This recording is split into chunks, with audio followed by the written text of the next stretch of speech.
پرندوں کو دانا ڈالو تو وہ شور مچا کے سب کو بلاتے ہیں اور پھر سب مل کر کھاتے ہیں۔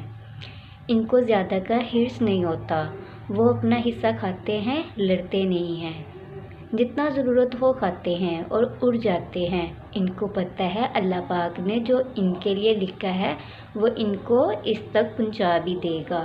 اگلے دن پھر اپنے حصے کا رزق تلاش کرتے ہیں۔ ان کو پتہ ہوتا ہے اللہ پاک آج بھی جو ہمارے حصے میں لکھا ہے دے گا۔ اگر انسان کی بات کی جائے تو ہم انسانوں کا بس چلے تو دوسروں کی ساری خوشیاں اپنی نظروں سے ہی کھا جائیں۔ مل بانٹ کر کھانے سے انسانوں کو لگتا ہے کہ ان کا حصہ کم ہو جائے گا۔ یہ اپنے حصے کو چھوڑ کر دوسروں کے حصے پر زیادہ نظر رکھتے ہیں۔ ہم دوسروں کو خوش ہوتا نہیں دیکھ سکتے۔ ہمیں دوسروں کی چیزیں زیادہ اٹریکٹ کرتی ہیں۔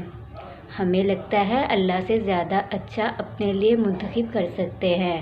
ہمیں ہمیشہ رب کی دی چیز اچھی نہیں لگتی، اپنی پسند زیادہ اچھی لگتی ہے۔ ہمیں لگتا ہے ہم اللہ کے فیصلے سے اچھا فیصلہ کر سکتے ہیں، نعوذ باللہ۔